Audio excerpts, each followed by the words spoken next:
بہت بڑا فیصلہ کیا اس نے. اب علماء کرام تشریف لائے. سب نے سوچا کہ اگر ہم بادشاہ کی سائڈ لیں گے, بادشاہ کی طرف سے بولیں گے تو ہمیں انعام ملے گا, اکرام ملے گا, عزت ملے گی. چلیں بادشاہ کی طرف ہو لیتے ہیں. سب کے سب بادشاہ کی طرف سے بولنے لگے کہ ہاں آپ صحیح کہہ رہے ہیں حضور, آپ صحیح فرما رہے ہیں. اب جیسے ہی اس نے علماء کرام نے یہ فیصلہ کیا, ایک ہجوم تھا, ایک اجتماع تھا. ادھر سے جناب بہلول دانا گزرے, دیکھا مجمع ہے, قریب گئے, ایک شخص کو قریب بلایا, کہا بات کیا ہے, اس گھر میں اتنا ہجوم کیوں ہے؟ تو ایک شخص نے جناب بہلول دانا سے سارا واقعہ بیان کیا کہ ایسے ایسے ہوا ہے. جناب بہلول دانا کہتے ہیں اچھا نماز کا وقت ہے, کیوں نہ آج نماز میں پڑھاؤں. عزیزان محترم, علی کا چاہنے والا تھا, کس میں جرأت تھی جو جناب بہلول کو روک سکتا تھا؟ قریب پہنچے, محراب عبادت میں پہنچے, نماز پڑھانا شروع کیا. پوری توجہ عزیزان محترم. اب جیسے ہی نماز پڑھانا شروع کیا, نیت کی, سورہ حمد کی تلاوت کی. جب دوسرے سورہ کی کس طریقے سے جناب بہلول نے اس مسئلے کو حل کیا, جب جناب بہلول نے دوسرے سورے کی تلاوت شروع کی, کہا بسم اللہ الرحمن الرحیم والتین والزیتون وطور سینین وہذا البلد الامین لقد خلقنا القمر فی احسن تقویم. جیسے ہی جناب بہلول نے یہ کہا, پیچھے سے ایک مولوی نے لقمہ دیا. جناب بہلول نے دوبارہ شروع کیا لقد خلقنا القمر, دوسری طرف سے لقمہ آیا. جناب بہلول نے پھر پڑھنا شروع کیا لقد خلقنا القمر. جیسے ہی جناب بہلول نے پھر قمر کہا, ایک مولوی آگے بڑھا, کہتا ہے بہلول کیا آپ کو اتنا بھی نہیں آتا؟ قرآن کی آیت ہے لقد خلقنا الانسان کی جگہ آپ لقد خلقنا القمر کیوں پڑھ رہے ہیں؟ صلوات پڑھیں بر محمد.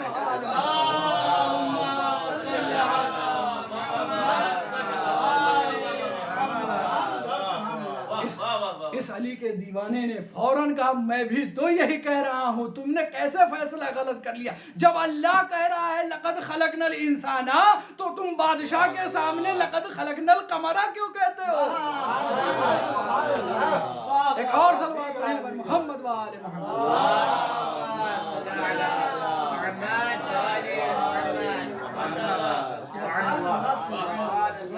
ایسے ہوتے ہیں مولا مشکل کشا کے چاہنے والے, ایسے ہوتے ہیں مولا مشکل کشا کے دیوانے, جسے ہم دانا کہتے ہیں.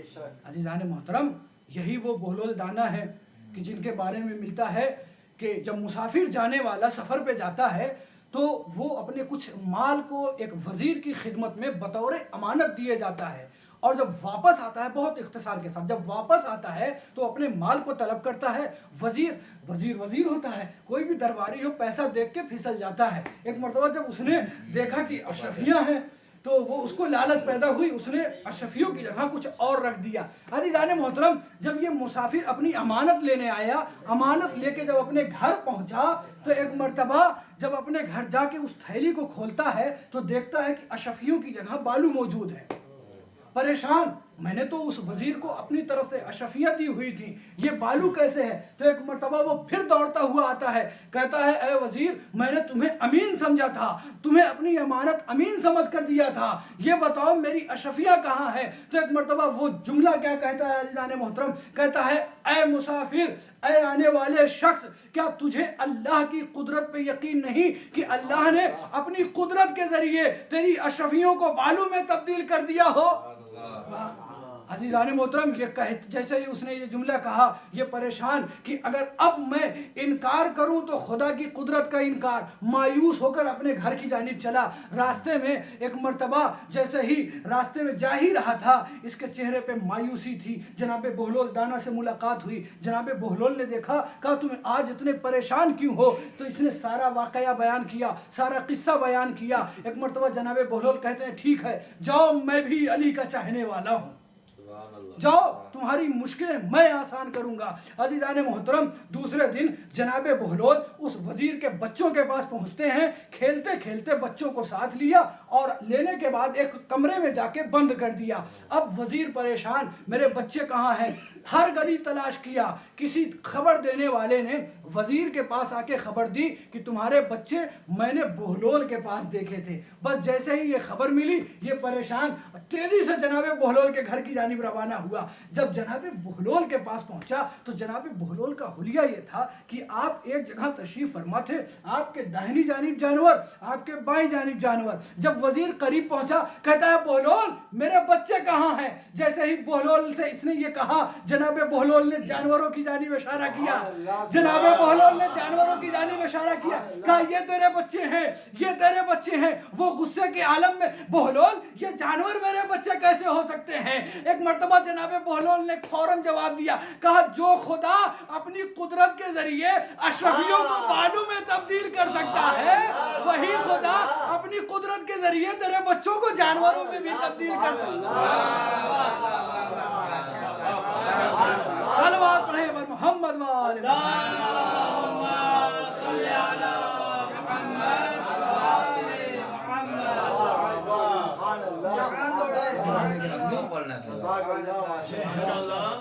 مولا مشکل کے کشا کے چاہنے والے ایسے ہوتے ہیں جو جنہیں دانا کے نام سے یاد کیا جاتا ہے.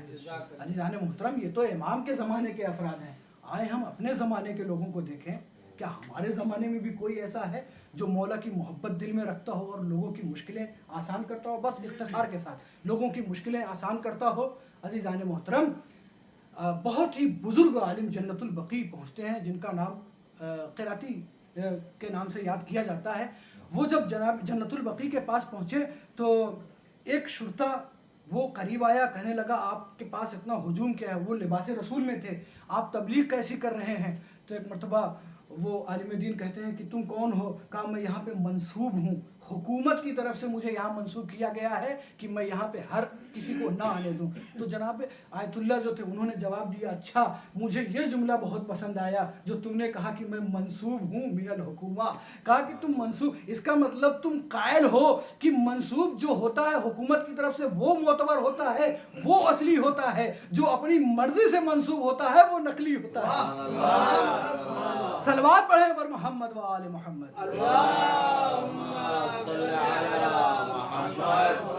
خیر اس کے دل میں محبت اہل بیت تھی نہیں, اگر ہوتی تو یہ یہاں پہ اپنے عہدے کو قبول ہی نہ کرتا.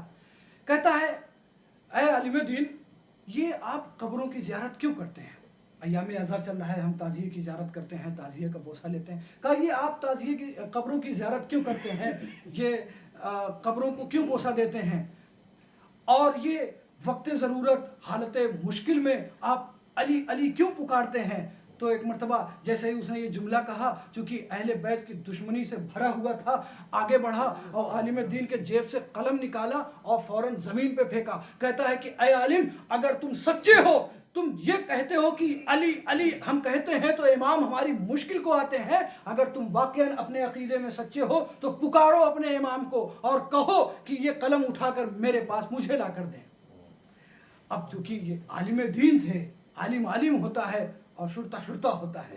ایک مرتبہ جیسے ہی اس نے یہ کہا تو ایک مرتبہ عالم دین تھے, فوراً کہا کہ اچھا یہ بتا. عالم دین نے کہا اچھا یہ بتا, تو مجھ سے اتنا بڑا چیلنج کر رہا ہے, تو کس کا ماننے والا ہے؟ کہتا ہے میں خدا کے علاوہ کسی کو نہیں مانتا, میں غیر اللہ کی عبادت نہیں کرتا. تو عالم دین نے کہا اچھا ٹھیک ہے, اس وقت تو خدا سے کہہ دے کہ خدا قلم اٹھا کے دے دے. صلوات پڑھیں پر محمد و آل محمد.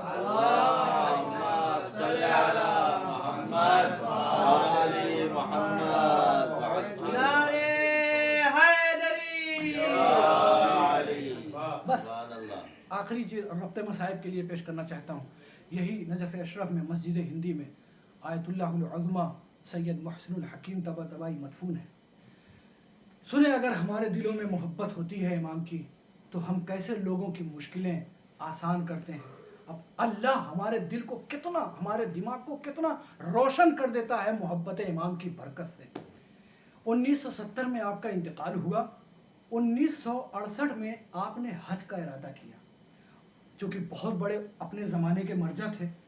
لوگوں نے جیسے ہی سنا کہ آپ حج پہ جانا چاہتے ہیں, اپنی سواریوں کا انتظام کرنا شروع کیا, تو انہوں نے بیان فرمایا کہ نہیں, میں حج کروں گا اپنی ملکیت سے. یہاں تک کہ فیصل بادشاہ جو اس وقت سعودی میں تھا اس نے بھی آپ کو چونکہ جانتا تھا کہا کہ میں آپ کے لیے سواری بھیجتا ہوں. کہا نہیں, مجھے سواری کی ضرورت نہیں ہے.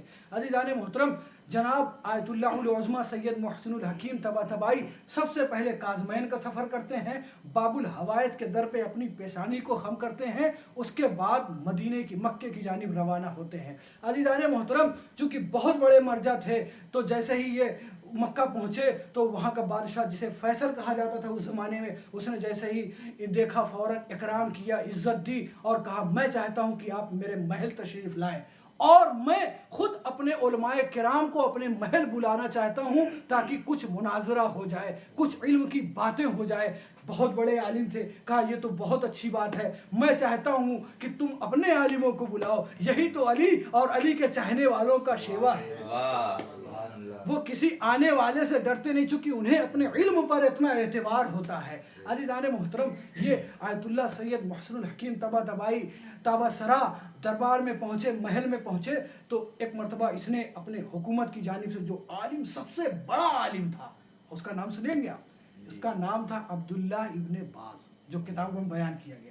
امام اور امام کے چاہنے والوں کے مقابل میں کبھی ابن کثیر آتا ہے تو کبھی ابن باز آتا ہے. صلوات پڑھیں ور محمد و آل محمد.